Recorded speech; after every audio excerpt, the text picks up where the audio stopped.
नमस्कार, मैं हूं आपके साथ मनीषा डिंडोरिया। स्वागत है आप सभी का हमारे चैनल पर। राकेश टिकैत को अवार्ड मिलने वाला है। जी हाँ, वही राकेश टिकैत जिनके बयानों के चलते इतने बड़े बड़े दंगे हुए हैं इस आंदोलन के दौरान। 26 जनवरी पर उन्होंने बयान दिया था डंडा गाड़ देंगे, झंडा उखाड़ देंगे। उनके इसी बयान के चलते लाल किले से हमारे जो राष्ट्रीय ध्वज है उसका अपमान किया गया था, उसे उखाड़ कर फेंक दिया गया था, दंगे भड़काए गए थे। और अब उसी राकेश टिकैत को 21st सेंचुरी का आइकन अवार्ड दिया जाएगा लंदन में 10 दिसंबर को। तो ये अवार्ड कौन दे रहा है उन्हें, और किस बात का अवार्ड राकेश टिकैत को दिया जा रहा है, उन्हें आइकन किस लिए माना जा रहा है? क्योंकि काफी सारे बड़े बड़े किसान नेता इस आंदोलन में शामिल है, काफी सारे किसान संगठन इस आंदोलन में शामिल है। उनके नाम क्यों नहीं लिए जाते हैं? हमेशा राकेश टिकैत ही लाइमलाइट में क्यों रहते हैं? तो देखिए, हमारी बहुत ही तजुर्बेदार कलीग्स हमारे साथ हैं, लगातार राकेश टिकैत की जो खबरें हैं उन पर अपडेट्स आपको देती रहती हैं, तो इसी पर हम लोग चर्चा करेंगे। सबसे पहले शिप्रा, आपका इस पर क्या कहना है? राकेश टिकैत को अवार्ड मिलने वाला है, हकदार है राकेश टिकैत अवार्ड? देखिए, मैं ये कहूंगी कि राकेश टिकैत को जो ये आइकन अवार्ड मिल रहा है, क्या ये अवार्ड उन्हें दंगा करने के लिए मिल रहा है? क्योंकि हमने देखा है कि गाजीपुर बॉर्डर से लेकर सिंगो बॉर्डर पर किस तरीके से उन्होंने दंगा किया है। और अगर इस तरीके के दंगई और ये जो एजेंडे के लिए आंदोलन चला रही हैं, इन्हें आइकन अवार्ड दिया जाएगा, तो आखिर क्या मैसेज हमारे देश में जाएगा? और जो असल में हमारे देश के आइकन हैं उनका कितना अपमान होगा, ये भी साफ तौर पर समझा जा सकता है। तो ये इस अवार्ड के लायक है ही नहीं, ये जेल जाने के लायक हैं। जिस तरीके के कारनामे इनके द्वारा किए गए हैं, जिस तरीके से इन्होंने 26 जनवरी पर लाल किला ऐतिहासिक धरोहर हमारे देश की अपमान किया, हमारे शहीदों का अपमान इन्होंने किया है, देश में जिस तरीके के दंगे इन्होंने भड़काए हैं, जिस तरीके से हिंसा हुई है, फिर चाहे वो लखीमपुर खीरी की हिंसा देख ली जाए जहां निर्दोष लोगों की जान गई है सिर्फ इन आंदोलन जीवियों की वजह से। और करनाल में हमने देखा कि किस तरीके से वहां हरियाणा में इन्होंने टोल प्लाजा पर घेराव करने की कोशिश की। देश का करोड़ों रुपए का नुकसान ये अब तक कर चुके हैं। तो ये इन पर केस दर्ज हो, इन पर कार्रवाई हो, ये जेल जाएं, ये इसी के हकदार हैं, ये किसी आइकन अवार्ड के हकदार नहीं है। और आइकन अवार्ड अगर मिल रहा है तो क्या इस अवार्ड के पीछे कोई अंतर्राष्ट्रीय साजिश है? क्योंकि हो सकता है, क्योंकि आजकल के अवार्ड हमने देखा है कि किस तरीके से खरीद लिए जाते हैं, तो कुछ भी हो सकता है। लेकिन इस अवार्ड के लायक राकेश टिकैत और तमाम ये आंदोलन जीवी बिल्कुल नहीं है। ये सिर्फ इन्हें जेल में होना चाहिए। जिस तरीके की हिंसा, जिस तरीके का उपद्रव इस किसान आंदोलन की आड़ में इनके द्वारा किया है और किसानों के नाम पर इन्होंने ये सब कुछ किया है, किसानों को बदनाम करने का काम इन्होंने किया है, तो ये सजा के लायक है, किसी आइकन अवार्ड के लायक नहीं है। बिल्कुल शिप्रा, आपने सही बात कही। अंतर्राष्ट्रीय लेवल पर ये आंदोलन चल रहा है और हो सकता है वहां से कुछ खालिस्तानी गतिविधियां शामिल हो जिसकी वजह से इन्हें ये अवार्ड मिला हो। अंजलि मेरे साथ है। अंजलि, आपका क्या कहना है? राकेश टिकैत लायक है या नहीं? निशा, देखिए, ये बात तो साफ है कि राकेश टिकैत इसके बिल्कुल लायक नहीं है। क्योंकि अगर हिसाब से देखिए आंदोलन के, तो कई सारे और नेता भी थे इससे जुड़े हुए, उनको नहीं पूछा गया, उनको नहीं देखा गया। बार बार राकेश टिकैत जो कि आंदोलन में बहुत देर बाद जुड़े हैं, और उसके बाद राकेश टिकैत ही वो ऐसे नेता है, अगर आप देखेंगे तो वो ज्यादातर जो है सरकार के ऊपर निशाना साधते हैं, ज्यादातर सरकार को धमकियां देते रहते हैं, दंगों की बात जो है साफ तौर पर करते हुए नजर आते हैं कि हम ये कर देंगे, आपके पास इतना टाइम का वक्त है, अगर सरकार बातें नहीं सुनेगी तो हम दंगे भड़का देंगे। तो इस तरीके के जो ये चेतावनी सरकार को देते रहते हैं, तो इनको जो ये आइकॉन अवार्ड है ना,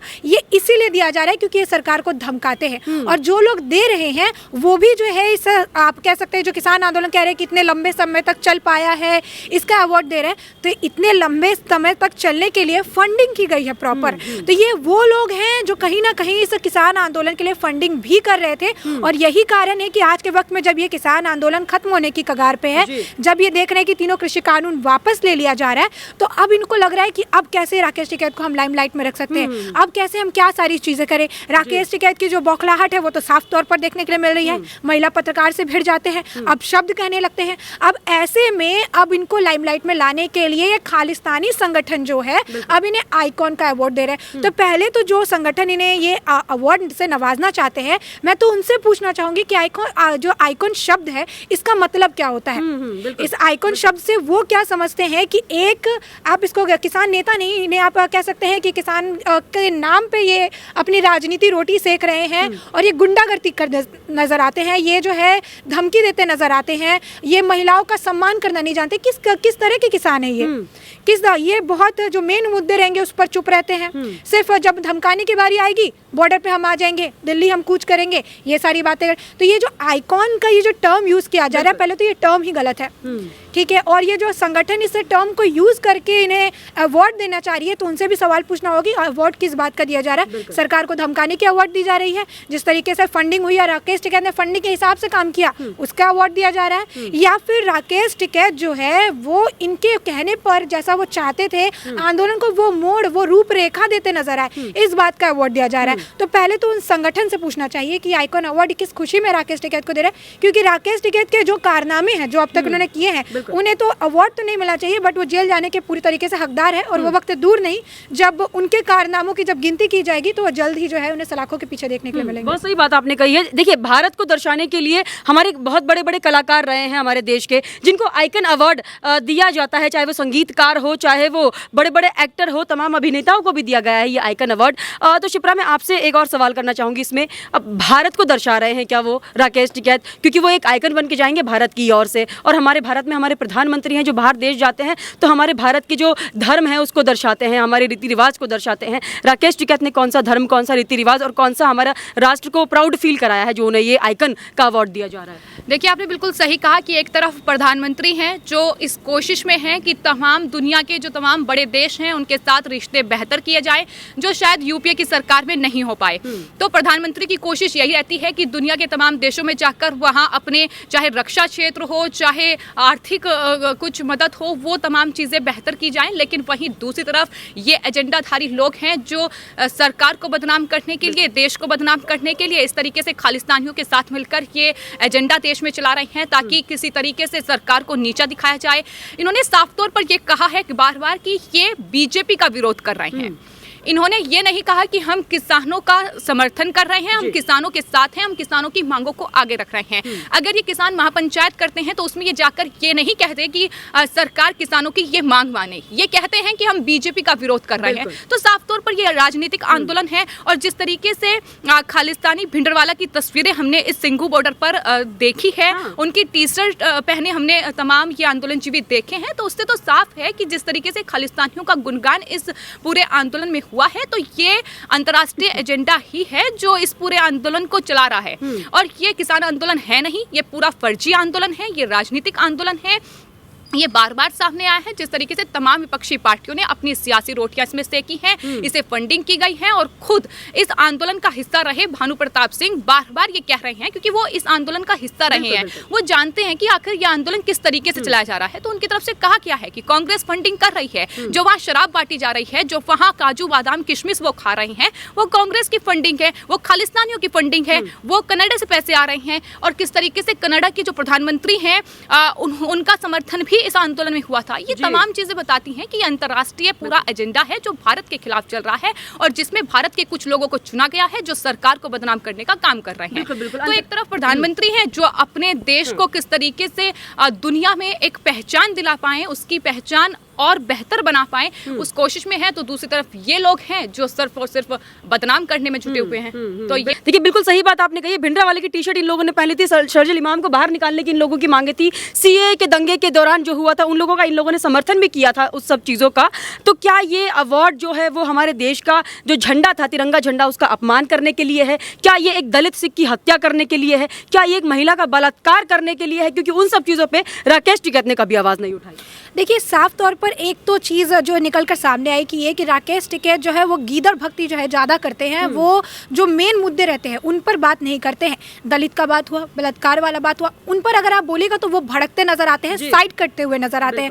तो ये साफ तौर पर ये दिखाता है कि राकेश टिकैत जो है वो सिर्फ उनको जो है ना बताया जाता है, उनको स्क्रिप्टिंग दी जाती है, तुम्हें इन मुद्दों पर बोला जाए रहा, तुम्हें इन पर जवाब देने हैं। और जब उसके अलावा उनके मन मुताबिक सवाल नहीं पूछे जाते हैं तो रिपब्लिक की पत्रकार के साथ क्या हुआ ये तो सबने देखा कि किस तरीके से वो भड़क उठे। तो इसमें ये देखिए कि जो अवार्ड दिया जा रहा है, तो ऐसे में सबसे बड़ी जो बात है, किसान को कहते हैं अन्नदाता। भारत के किसान हैं, भारत के ही झंडे का जो है अपमान करते हैं। कौन से किसान है ये जिसलिए ये लड़ाई कर रहे हैं? तीनों कृषि कानून, इनकी लड़ाई सरकार से, उनकी लड़ाई देश से नहीं है। ये बात समझने की जरूरत है। जो अपने आप को किसान बता रहे हैं और ये कह रहे हैं कि हमारी लड़ाई जो है 3 कृषि कानून को लेकर सरकार से है, लेकिन वो देश को जो प्राथमिकता देंगे क्योंकि देश की जनता ने उनका कुछ नहीं बिगाड़ा है, लेकिन इसके बावजूद देश का एक झंडा है, चाहे देश से जुड़ा हुआ राष्ट्रगान हो, इसकी जो इज्जत है ये सारे नागरिकों की जिम्मेदारी है। वो किसान हो, एक नॉर्मल इंसान हो, सबकी जिम्मेदारी है जो भी भारत में रहते हैं। लेकिन ऐसे में जो अपने आप को किसान नेता बताते हैं, यानी नेता की उपाधि देते हैं, वो व्यक्ति भी जो है इस तरीके का काम करते हैं, अपना झंडा निकाल के एक अलग। तो इनका जो एजेंडा जो है, ये एजेंडा ही कहीं से डराइव किया हुआ है। इनका खुद का जो एजेंडा जो है ये है ही नहीं। क्योंकि अगर आप देखेंगे तो जब ये तीनों कृषि कानून लाया गया था, एकदम तुरंत में उसमें ऑपोजिशन ने हंगामा किया था, किसानों की आवाज़ सुनाई नहीं दी थी। उसके बाद ये 4-5 लोग गए, घर घर जाकर इन्होंने बताया कि इसके ये फ्लॉज है, ये सारी इसमें कमियां हैं, और इन कमियों पर सारे ध्यान को केंद्रित किया गया। और इसके बाद लोगों को इकट्ठा किया गया, इकट्ठा करके आंदोलन शुरू किया गया। और अगर आपको याद हो, 26 नवंबर को 1 साल पूरे होने वाले थे, लेकिन उससे पहले ही जो है देश के प्रधानमंत्री ने कह दिया था कि हम तीनों कृषि कानून वापस ले रहे हैं। लेकिन इसके बावजूद भी वहाँ पर इसको खत्म नहीं किया गया, क्योंकि इनका है, ये कॉन्ट्रैक्ट है इनका कि पूरा इतने दिनों चलाना है।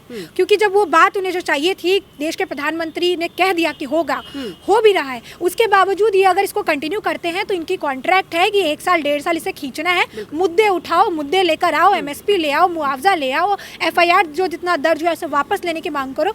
तो कहीं ना कहीं ये जो अवार्ड है उन्हें कॉन्ट्रैक्ट पूरा करने के लिए दिया जा रहा है। जो कॉन्ट्रैक्ट जो उन्हें था वो पूरा करने के, जहाँ से लंदन की बात होती है तो कई बार खालिस्तानियों की जो संगठन की बात होती हुई नजर आती है कि वहाँ से फंडिंग होती है, वहाँ के गुरुद्वारा में जो इस तरीके का एक संगठन बैठा है जो सारी चीज़ करता है। तो आज वहीं से फिर खबरें आ रही है कि राकेश टिकैत को इस अवार्ड से नवाजा जा रहा है, जो साफ तौर पर यह दर्शाता है कि आखिर अवार्ड इनको किस कारनामे के लिए दिया जा रहा है, कि मेन मुद्दे पर चुप्पी साध लेते हैं और उसके बाद इस तरीके से सरकार को धमकाते हैं, और जब उनसे सवाल उनके मन मुताबिक नहीं पूछे जाते हैं तो भड़क जाते हैं। साल भर उनको पूरा करना था आंदोलन का, तो अब कृषि कानून वापस भी हो गया तो नए मुद्दे उठाकर ले आए। तो ये जो है इनको कॉन्ट्रैक्ट पूरा करने का अवार्ड मिल रहा है कि आपने सक्सेसफुली कॉन्ट्रैक्ट पूरा कर दिया, आपने सक्सेसफुली जो है जो भारत को जो है कहीं एक ऐसी जगह पर लाकर खड़ा कर दिया, देश के प्रधानमंत्री को ऐसी जगह पर लाकर खड़ा कर दिया कि जहाँ पर उनके पास जो है अब आप लोगों के बारे में ही सोचने के अलावा कुछ ऑप्शन नहीं बच गया। दलित को लेकर कुछ बोले नहीं, बलात्कार वाली जो बात हुई तो उसको भी कुछ बोले नहीं, चिल्लाते चीखते रहे,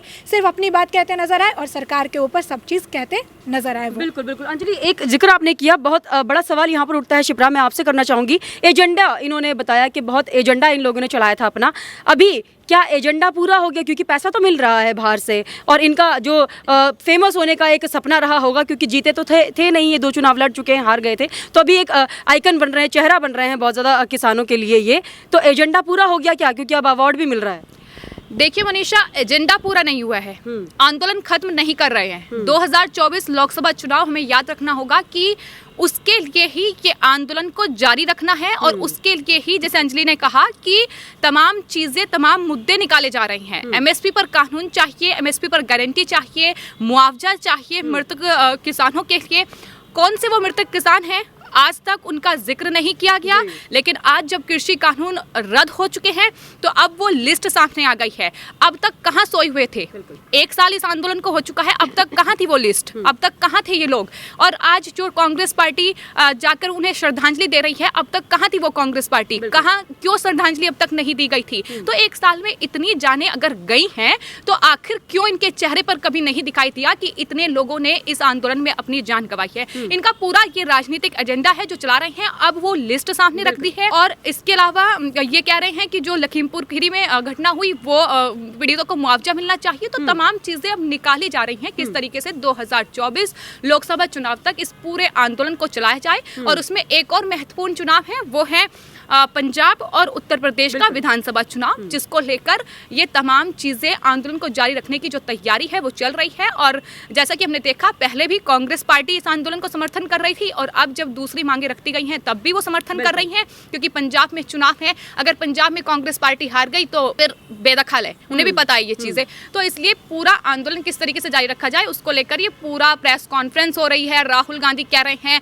कि सरकार भ्रष्ट है और ये है वो है। तो तमाम चीजें राहुल गांधी समझ चुके हैं कि अब उत्तर प्रदेश में चुनाव थे, जिस किसानों के नाम पर राजनीति करनी थी, सरकार की ओर से बड़ा मास्टर स्ट्रोक ही इसे कह सकते हैं जो कर दिया गया है। तो इसलिए राहुल गांधी के पास कोई चारा नहीं है, प्रेस कॉन्फ्रेंस करने पर मजबूर हो रहे हैं और उन्हें पता है कि पंजाब में उनका क्या हाल होने वाला है, क्योंकि पंजाब में अब कहीं ना कहीं पूरा राजनीतिक समीकरण बिगड़ चुका है। ना राकेश टिकैत बचे हैं और ना गुरनाम सिंह चढ़नी बचे हैं। तो ये तमाम चीजें कहीं ना कहीं प्रधानमंत्री ने एक ही राष्ट्र के नाम संबोधन में धराशायी कर दी है। बिल्कुल, बहुत बहुत धन्यवाद आप दोनों का। ये थे हमारे साथ हमारी होनहार दोनों ही एंकर जो कि हमेशा ही आपको अपडेट देती रहती हैं, राकेश टिकैत और इस किसान आंदोलन, फर्जी किसान आंदोलन ये जो चल रहा है इतने समय से। देखिए, इनका जो ओपिनियन था इस पर ये रहा है हमेशा से ही कि राकेश टिकैत आइकन तो नहीं है, लेकिन हाँ वो आइकन बनने की तमाम कोशिशें करते रहे हैं इस आंदोलन के दौरान, लेकिन हमेशा ही फेल नजर आए हैं, क्योंकि उन्होंने हमेशा ऐसी गलत गतिविधियों में उन आतंकवादियों का साथ दिया है जो देश विरोधी गतिविधियां करते रहते हैं। आप हमें कमेंट करके जरूर बताइएगा आपका इस पर क्या कहना है। हमारे साथ ऐसे ही बने रहिए। धन्यवाद।